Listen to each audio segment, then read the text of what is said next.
Greetings, mortals. Jared Petty here. I'm joined by Tate Phoebe. And today we're looking at Hearthstone, Curse of Naxxramas, specifically at the military quarter and the heroic battle against Gothik the Harvester. And Gothik has kind of a ridiculous hero power. Tell us about it, Tate. Yeah, so at the beginning of each turn, he's going to spend 1 mana and gain a card and gain a mana crystal. So he's drawing twice as many cards as we do. He accelerates his mana twice as quickly as we do. On top of that, his deck has some really weird and sinister mechanics. Please tell us about him. Yeah, he has a set of minions that's only available to him. It's an unrelenting group, which you'll see, which has a death rattle that sends a Spectre to your side of the board. Spectre has no attack and a certain amount of health depending on what you kill, but they become a pretty big problem. And why do they become a problem? What do they do to you? At the beginning of every turn, they'll do 1 damage to you if they're on your side of the board. So he does give you minions, but they kind of function as your own demise. So he has twice the cards you do, twice the mana you do. He has minions that when they die, still manage to cause you damage on your side of the board. How are you going to counteract this, Tate? Yeah, we're going to counteract this by just trying to survive. Okay. Paladins have a couple of unique abilities to where they can wipe the board with something like Wild Pyromancer and Equality. So if it wipes his side of the board, wipes your side of the board, it'll help us kind of keep everything under control. Gets rid of the Spectres, gets rid of his creatures, keeps things cleared out a little bit. Now, in addition to the ability to do board wipes, what are the other advantages of a Paladin deck for this matchup? Yeah, the other advantage Paladin has, it actually has 2 more. The first being that it has great buff cards like Blessing of Kings, so we can turn one of those Spectres into something pretty potent. Okay. He also, the token ability comes into play later on, because if your side of the board is full, then he's not able to fill it with Spectres. So you fill your side of the board up, and he's not able to deal with that, because so his cards lose their death rattle ability, and suddenly you end up in a much better spot. So you just drew something that becomes important around turn 7 in this game. Can you tell us who that fellow is you just brought out and why we should worry about him? So this is a budget deck, we'll point out. So it doesn't run it doesn't run any epics or legendaries. Guardian of Kings is a common card that's a huge MVP in this matchup. He tends to be the turning point in the game because you get a huge minion and he restores 6 health. So as you can see, his board fills up pretty quick, but we're going to be able to start turning that around now. Now, we keep talking about surviving, gaining health, stalling the game. How do we actually plan on beating this guy? It's purely through that. So we're planning to use his hero power against him. The AI will draw a card every turn regardless of circumstance. So with that happening, we're going to hope that he overdraws himself. So we're going to deck him, draw him to death, and then kill him with fatigue damage. Yeah, it's a kind of a mill deck type mechanic. All right, now look at what just happened there. The board looked very different about 15 seconds ago. Yep. What occurred in that period of time? Yeah, so the Wild Pyromancer and Consecrate is that piece. Right. That helps turn the game around unbelievably quick. Classic Paladin combo. Now, you do see we do have 2 of these Spectres on our side of the board now, so they're dealing 2 damage to us at the beginning of each turn. So what's going to happen next? Yeah, so here's an example of when we're able to kind of use the Spectres against him. So we can kind of take care of this ghoul with our sword, Okay. and buff up our Spectral Rider to actually leave a pretty potent minion on the board, a 4/8. All right. And so one other kind of mini tech to this is these Cold Light Oracles actually speed the game up a full turn every time you play one. I see. So you're milling him a bit more and getting some cards to help mitigate that huge card advantage your opponent has over you. Yep. All right. We have our Pyromancer Equality combo, so at any point in the game, we can kind of reset the whole board. Okay, so your trouble you got to deal with now is this 2 damage you're taking from these Spectres every turn.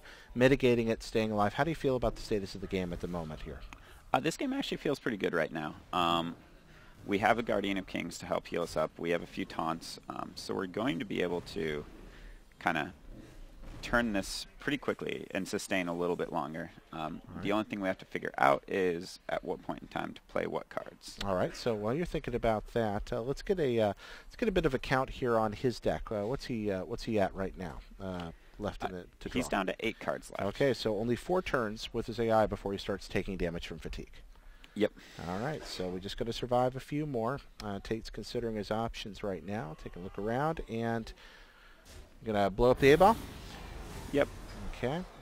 It does wipe the board, but what we're going to do is actually keep a little bit of this damage from us by taunting up the minions that he gave us. I see. So by drawing the attention of his minions to yours, you're able to mitigate some damage and protect yourself from the damage you would have taken from the minion otherwise. So, yep. Again, double purposing, turning things around. Cool.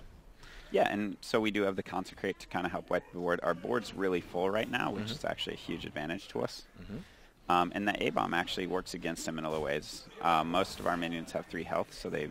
Oh, now that one has 2 health, but we're going to kind of use this against him, so let's see. Taking a look at the board. Divine Shield, looking around. And, of course, you've still... Oh, there's he coming out now, the Guardian of Kings? Yep, it does seem like the right time to Guardian.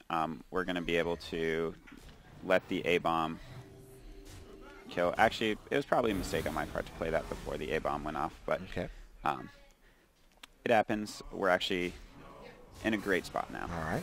So just think that even with the mistake, you're probably going to survive it. There's only one Spectre to worry about now. You're ahead in health. You've still got a pretty large creature out, and he's drawing down to the bottom of his deck. Now, not only is he going to deck himself subtracting damage soon, but he's finally going to run out of cards and run out of things to throw at you because he's played his whole hand out here. So he's draining life the Guardian.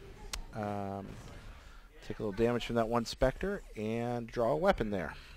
Yep, so we're actually going to use the weapon as a heal throughout the game. Okay. But right now, we just want to kind of sustain as long as possible. All right. So we're actually just going to use it to attack him and gain the 2 health per turn. All right. Which in a close game like this is quite a bit of difference. Yep, and this actually, we're in a pretty good spot. He's near the end of his deck, so once he plays it all out, if we still have our Wild Pyromancer equality, once we wipe all of his cards, he's just going to sit there and burn himself to death. All right, so that'd be an elegant solution. I wonder if that'll play out that way. Yeah, we'll see. In the meantime, we'll beat him any way we can. Yeah, we're just going to keep flooding the board basically as much as possible. All right. Doing what damage you can. There's a Spectre to deal with. Yeah, so this will be the deciding turn, actually. All right. Oh, there we go.